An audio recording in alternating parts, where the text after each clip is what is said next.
If you're a Cleveland Browns fan looking for a break from the emotional roller coaster that is the price we pay from loving then hating our Browns, then a big welcome to Cleveland Browns Anonymous, a group therapy podcast to help you survive the season. So let's start our meeting. Hi, everybody. This is Mike and Brook on a sunny day on Monday, January 12th. We're getting ready for the next polar vortex to hit Cleveland. So the hot stove league, as they call it in baseball, will be roaring.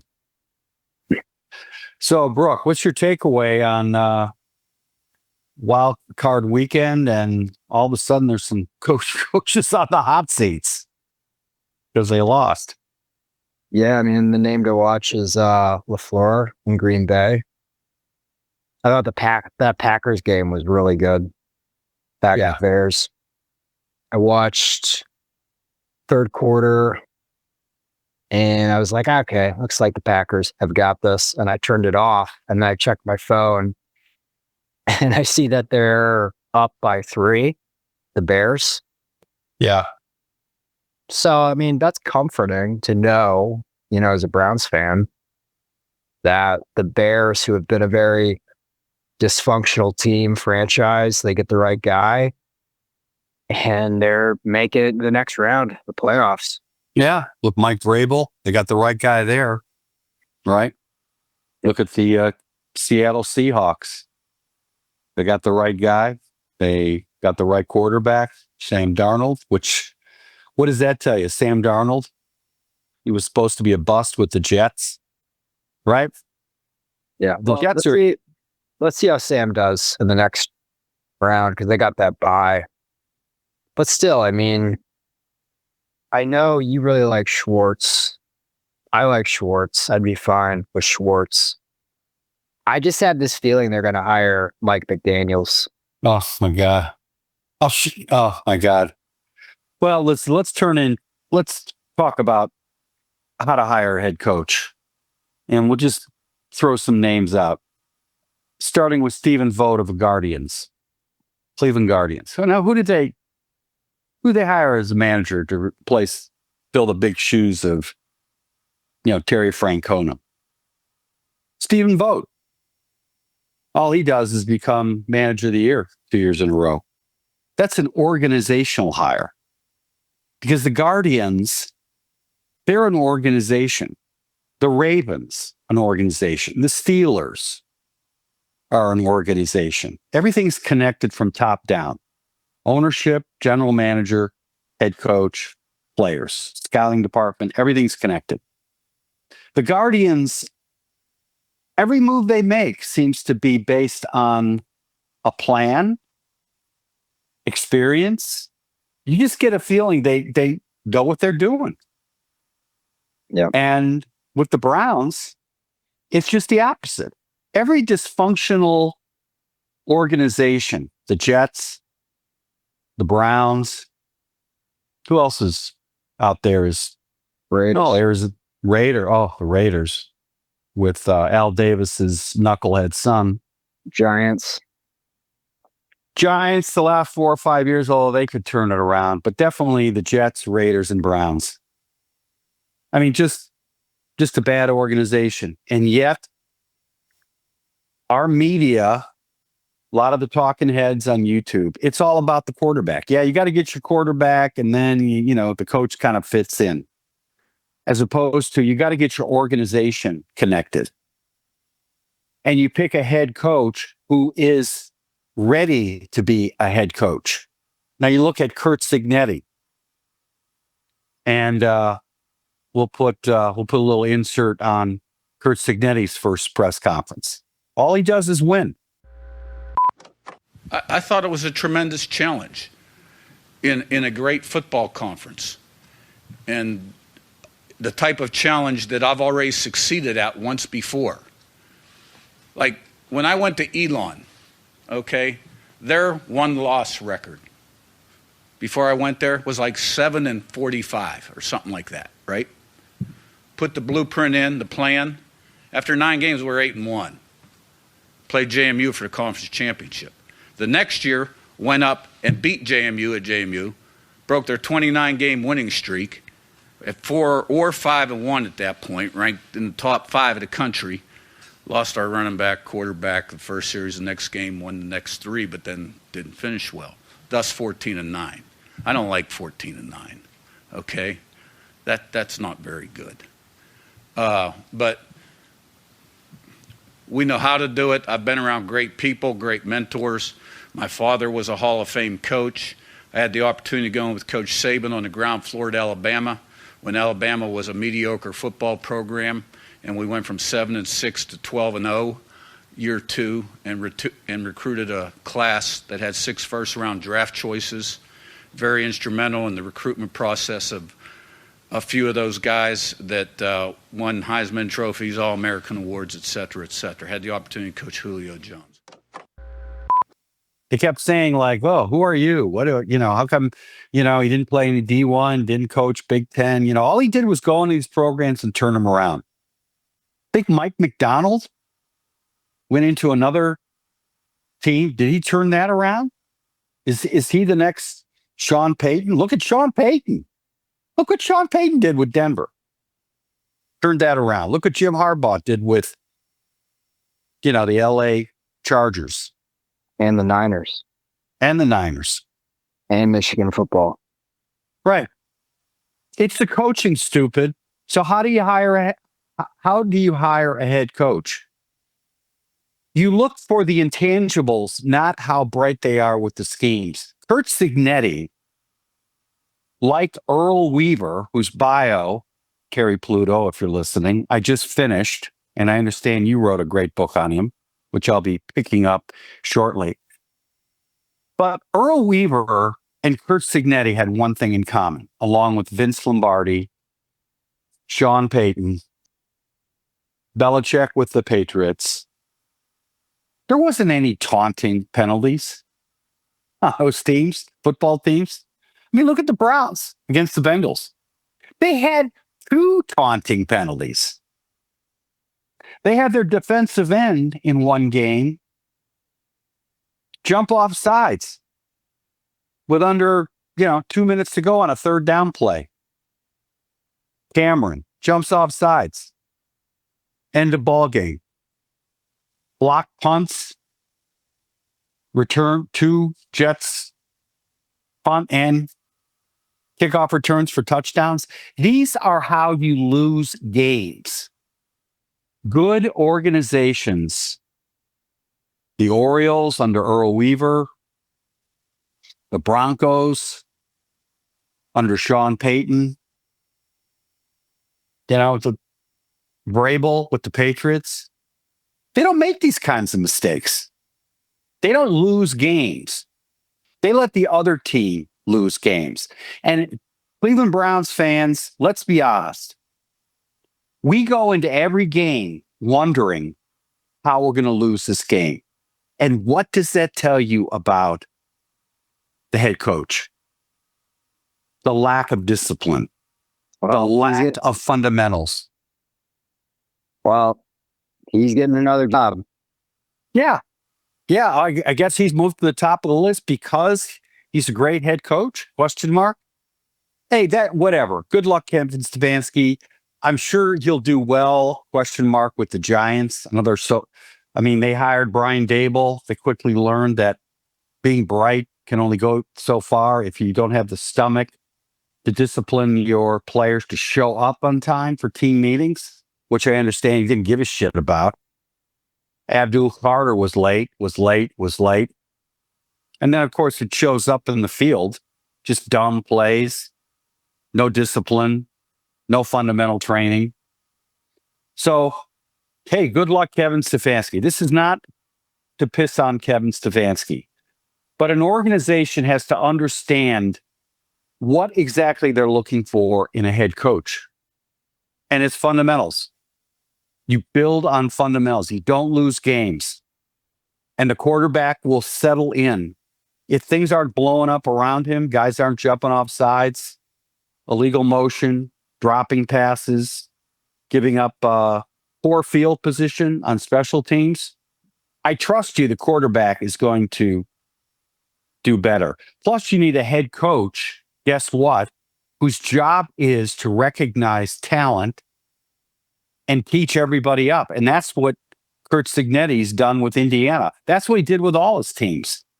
The players on Indiana, they were not top 10 picks. Mendoza was not a top 10 coming out of high school, right? Mhm. But somehow Cignetti gets the best out of everybody who plays on his team. And if they're not willing to get better and to be ambitious to better, he lets them go. Folks, it's not about the quarterback. And it's just sad how we're wasting our time with the Mike McDaniels of the world. John Harbaugh, please? Is he? What do you think he's going to be the next Andy Reid? What's your thoughts, Brook? In a perfect world, he's the next Andy Reid.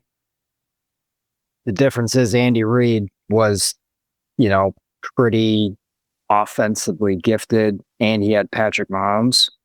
Yeah, that's a big help. Tom Brady and Belichick. You got to wonder, like John Harbaugh, he had Lamar, he had Derrick Henry, he had a good defense, was plagued with injuries. I think, honestly, in Baltimore, they were like, you know what, 16 years, we just want a fresh start. I think Baltimore, first of all, Steve Buscemi, I think that's how you pronounce his last name. I mean, they're saying Stefanski might get hired there. Now, if he does that, I don't think he will. I think Stefanski's going to the Titans or the Giants. He wants a young quarterback, but I don't really care about where Stefanski goes. I care about the Browns. Hey, if they say, you know what, we've hired John Harbaugh, I would like it. If they hired Jim Schwartz, I would like it. If they hired Robert Saleh, I wouldn't mind it. I want a guy who's going to build culture. I want a guy who's going to build character, who's going to be tough. Mike McDaniels, I don't know if you know this, and he's pretty vocal about this. So, and obviously, how would he tell me?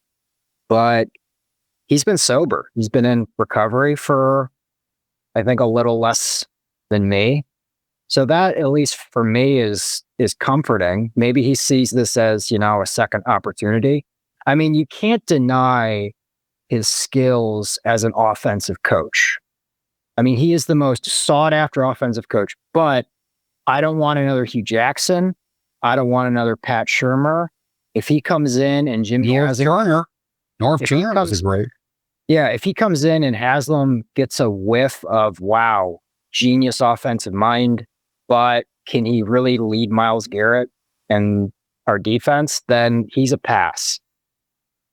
And, it's funny, I was, when I was in the sauna last night, I was on TikTok, and there's this guy who was, I think he's a Browns insider, but he was saying that, don't sleep on the fact that Paul DePodesta was let go. He said that, the Browns were very hush-hush about this, but Paul DePodesta basically signed off or nixed everything that happened in that team, from draft picks, free agent signings, who got cut. And I think Haslam gave, and this is what this guy said, and I believe it, Haslam gave Barry full authority in last year's the draft. He gave him full authority on trades, and he gave him full authority on the free agents. Well, that to me is very comforting. Yeah, that's a piece of really good news, Brook. So that's why I have a lot more confidence, and I do believe it when Jimmy Haslam says, "Hey, Andrew Barry, he's going to find. He's staying. He's going to find the next, your next head coach." Well, first of all, if you had a real good head coach like Sean Payton, you're not going to put up with Paul DePodesta. Oh, no. No way. Bill Parcells, Vince Lombardi, Cignetti. No, these guys, when they walk into the office, you hear their balls clanking. I mean, this is a leader. This is not an assistant coordinator. In fact, we're going to play a little clip for Cignetti on 60 Minutes. They asked him, what'd you think when you got to Indiana University? He said, the first thing I noticed was the culture, the pessimism, the losing culture. And you need a strong character as head coach. This is an exciting opportunity at a prestigious university in the top football conference in the country, and there is no reason why we can't be successful, pack the stadium, and be a source of pride to the entire university and town and state of Indiana, town of Bloomington, state of Indiana. Okay? We're going to change the culture, the mindset, the expectation level, and improve the brand of Indiana Hoosier football. There will be no self-imposed limitations on what we can accomplish. It'll be a day-by-day process that is hinged on being focused on the present moment and improving as much daily as possible to put yourself in the best position tomorrow. It's how we do everything as coaches, players, everybody in the organization. And there is one leader, and he's standing here. I am standing, I believe. Still standing. Okay? In that building, and it's me. And everybody follows that lead. And that's one of the keys to success, is we have everybody thinking alike. All right? So we have a blueprint and a plan that has been successful, proven to be successful, and no reason it shouldn't be successful again. We're knocking all kind of things out today. All right? And looking forward to getting to work. I'm not talking about, when I say discipline, create a culture, I'm not talking about drop and give me 20. Animal House guy. I'm not talking about that. I'm not talking about the second coming of the great Santini. You know, these stereotypical drill sergeant coaches coming in, yelling and screaming. I mean, Parcells, yeah, he could get in your face, but he was also working 5 different levels of psychology. Vince Lombardi was the same way.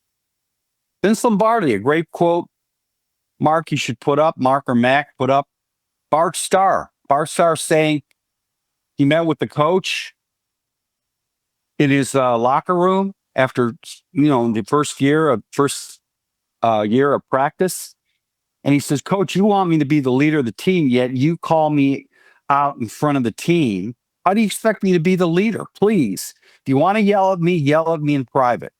And Starr was adamant. Lombardi never yelled at him again in public. Never. You need a head coach, a leader, and it sounds cliche. People going, yeah, culture. Culture is number one. Culture is the top of the mountain. Everything else flows from there. You want players who buy into that culture of accountability. As Curt Cignetti said, he said, I want everybody to be ambitious about being better. Think about that. That's the kind of tone that needs to be set in the Browns locker room. And you can't have some Ivy League guy who's corrupting that. With analytics is important. Earl Weaver of the Orioles, he practically invented analytics. It's a fascinating story of Earl Weaver. He was raised in St. Louis. His dad was a bookie, a bookmaker, along with Hustle and Other. He had an uncle who was a kind of a mobster. And they bet on everything. Prop bets, everything. So in order to be a sharp in the betting world, Earl Weaver learned growing up that you needed statistics. Which way the wind's blowing? Who can bat? Can this left-handed hitter actually hit left-handed pitching? They'd look at batting averages, not just lefty-righty matchups, but specific pitchers. So they're always looking for an edge. And that's the kind of I hate losing culture that drives innovation. It drives innovation. You find a way to motivate your players, but the culture has to bring in players that want to be motivated. How do you motivate Jerry Jeudy? You motivate him by sitting him down in front of the other team when he drops the pass. How do you motivate the defense if you got a coordinator like Joe Woods who doesn't know what he's doing? Ken Dorsey they brought in last year, who got fired from Buffalo because he was ruining Josh Allen. Was that a Paul DePodesta move? And meanwhile, you got Stefanski who's just sitting there, letting DePodesta backseat drive. That's not a leader. And that's how you have the culture you have now. So thank you, Brook. Andrew Barry, get a co-pilot. Yeah. And I think he's going to make the right pick. Call it a gut feeling. Call it, this is, the Browns Super Bowl, this time between now and the draft. Oh, I pray it's Jim Schwartz. I pray it's Jim Schwartz because he's seen the good, bad, and the ugly of the Browns these last couple years. Yeah, if I had to guess, I would probably say Jim Schwartz is like their safety pick. He should be their pick. They should be the guy. And then, of course, they get a good offense. Maybe Tommy Reese is the guy. They get an offense. They get a good line coach. You get Schwartz and the new coach meeting with Bubba Ventrone. I wouldn't be surprised if Bubba Ventrone stays, quite frankly. I think it was a head coaching problem. If I'm Jim Schwartz, guess what? I'm looking over Bubba Ventrone's shoulder. Because as Bill Walsh says, the head coach coaches the coaches. Yep. What else, Brook?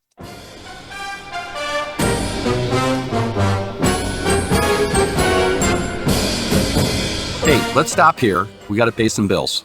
30 seconds, and we'll be back. Getting your house ready to sell, or you just need some basic repairs, and you can't get anybody to come out or even return your phone call. Then call Riley Painting and Contracting, your home mechanics, for all of your home repair needs, from electrical, plumbing, roof repairs, and getting your house ready to sell. 45 years in the business, a AAA on the Better Business Bureau, and we're on the preferred contractor list in Cleveland Heights and Shaker Heights. You can contact us by calling 216-371-8160 and leave a message. And guess what? We'll call you back.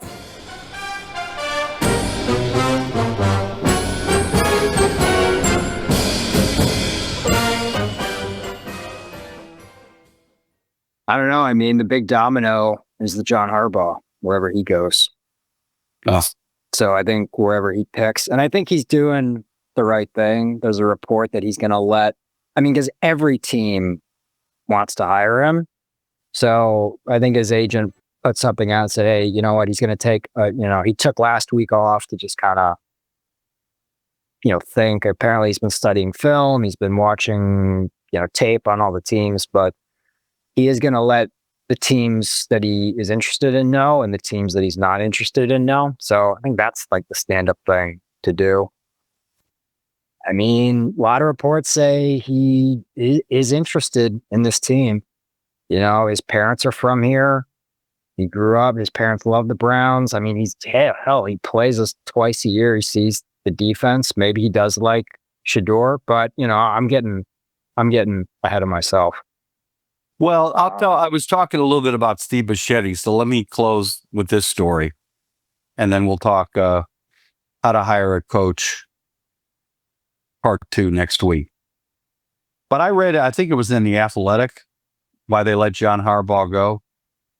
And Steve Bisciotti is the owner of the Ravens. And it's a fascinating story because, of course, Art Modell,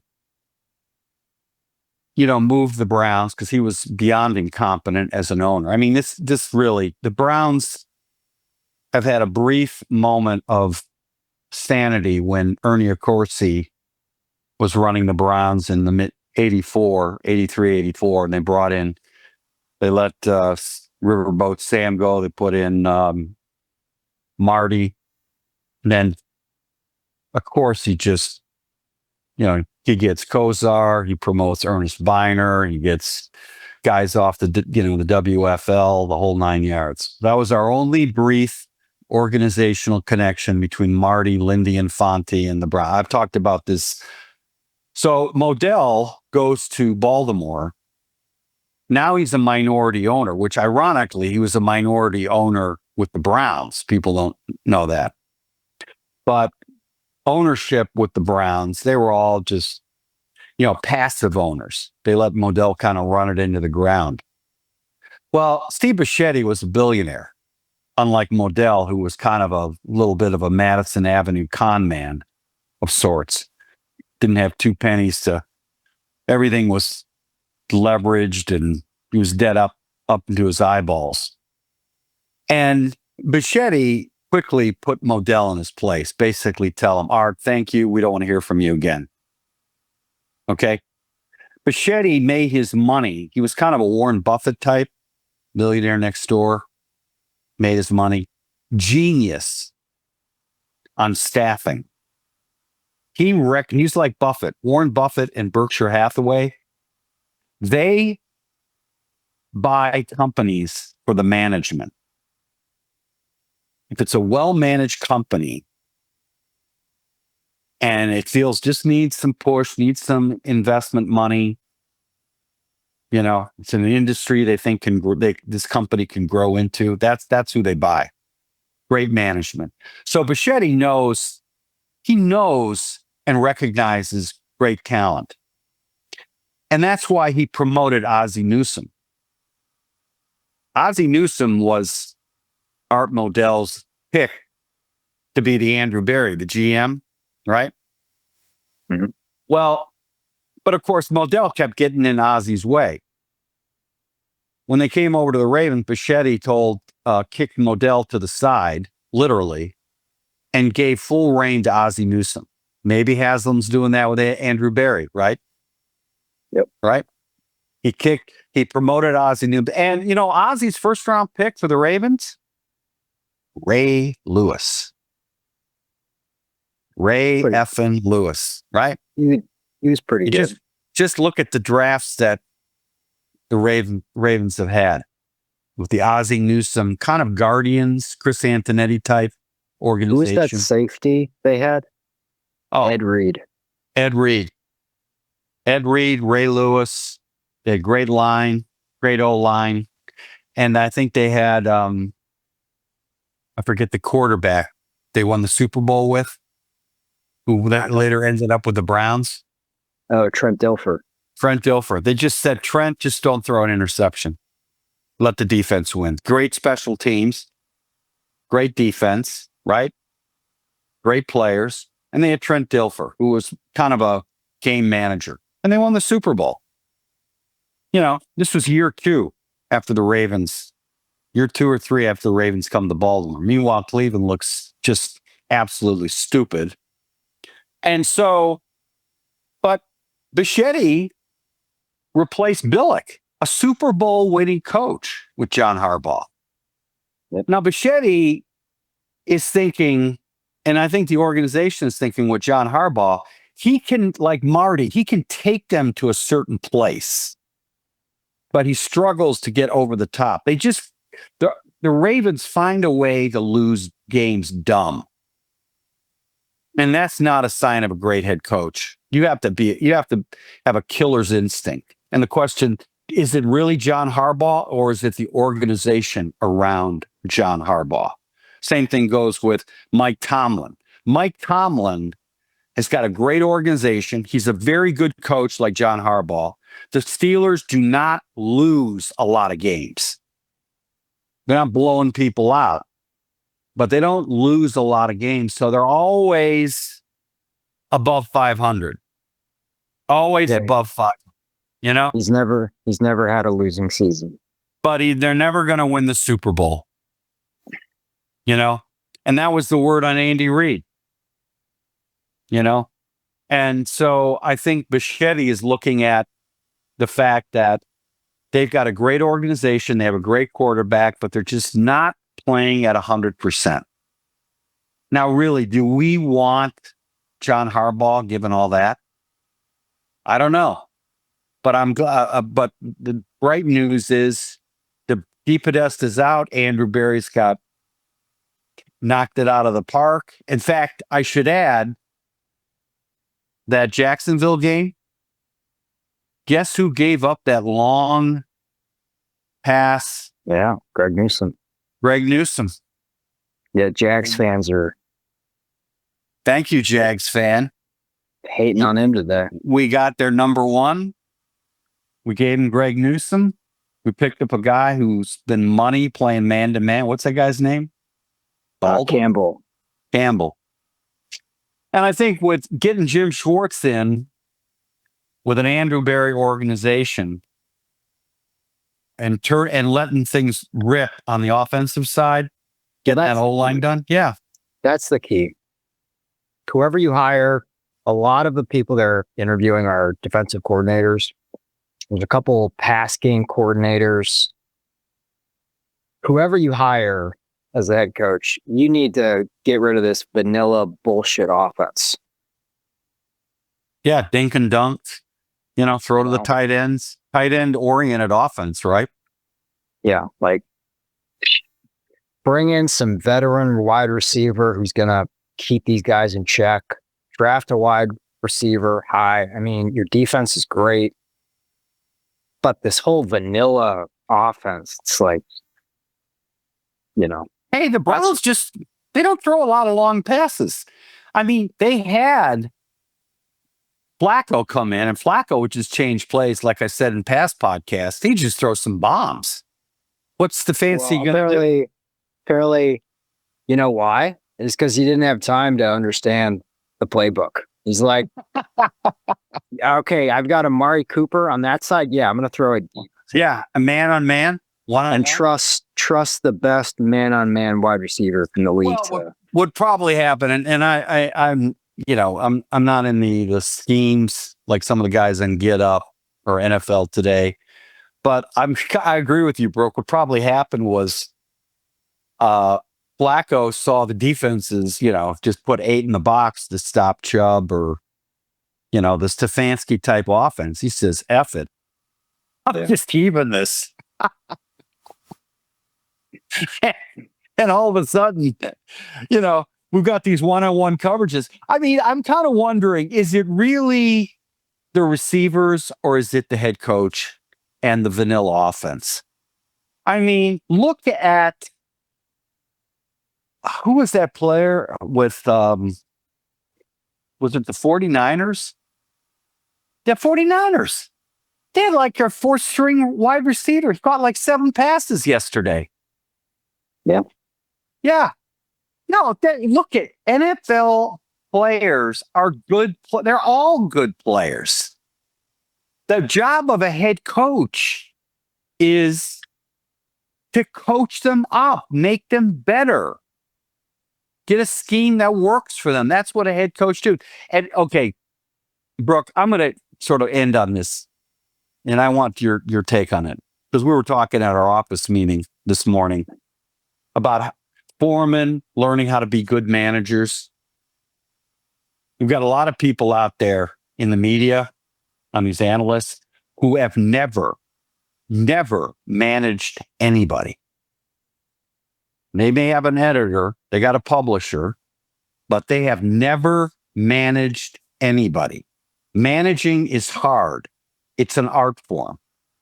And a lot of times we'll talk to the foreman, and I'll say, well, why isn't your crew dressed properly?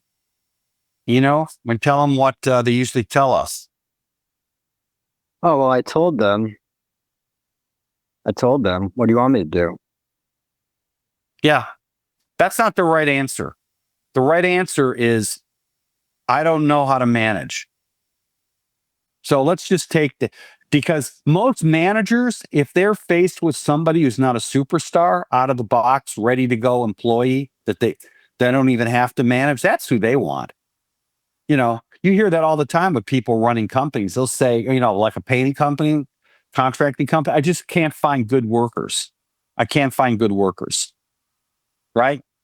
You're not supposed to find good workers. You're supposed to develop, motivate, make good workers. That's what you're supposed to do. So if I'm ownership, I'm Andrew Berry. If I'm the owner of the Browns and I hear Kevin Stefanski say, I've got to coach better after another blowout loss, another dumb loss where we jumped off sides, we let 2 special team touchdowns, Pittsburgh blocked a punt, you know, whatever, just dumb. Another way to lose, right? And I hear him say that, I'm calling him into his office, my office, and I'm saying, Kevin, I got Andrew here. Paul, you sit in the corner. You're not going to say anything more. And I'm going to say, Kevin, the next time you say that, you're fired. I would rather simply you say, I don't know how to coach. That's why this happens. Right? Just say that. Don't tell me these guys can't paint. Don't tell them that you keep telling them to wear their uniforms. Just say they don't listen to you and I don't know how to be a foreman. Yeah, it's the truth. And that's what a head coach is supposed to do. Head coach is supposed to eliminate all the dumb stuff that causes you to lose games. That's your job. It's not your schemes. Get an offensive coordinator who can whip these schemes together. They're a dime a dozen out there. There are not a dime a dozen head coaches. Thoughts, Brook? No, I think I just hope they make the right pick. It is, and again, it is comforting knowing that Podesta's not making this pick or any picks moving forward.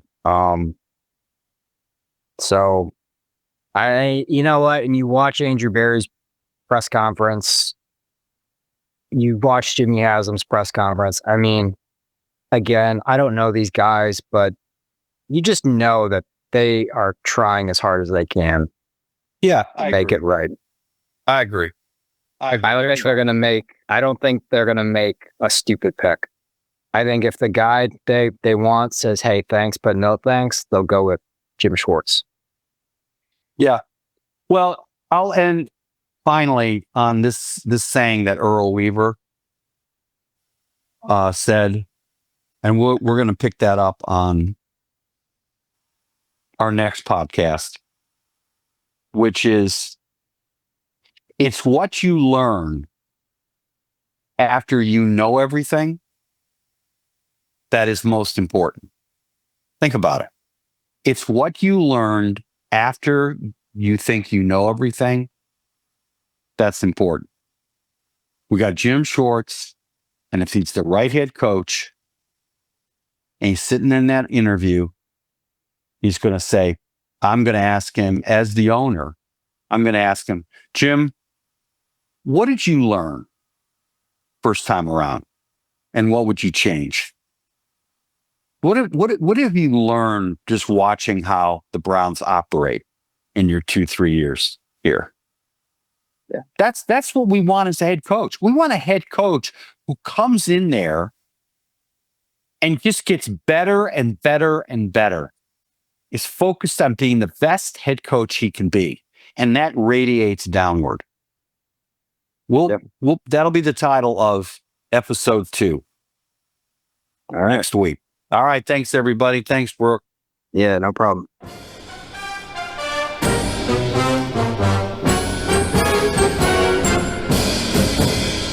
Thank you for listening to the Cleveland Browns Anonymous podcast with Mike Riley. We have a lot more content on the way as we get this new podcast started.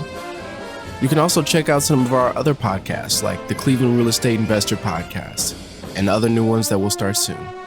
On any platform that you find yourself listening to us on, feel free to leave us a like or comment or follow us. It always helps.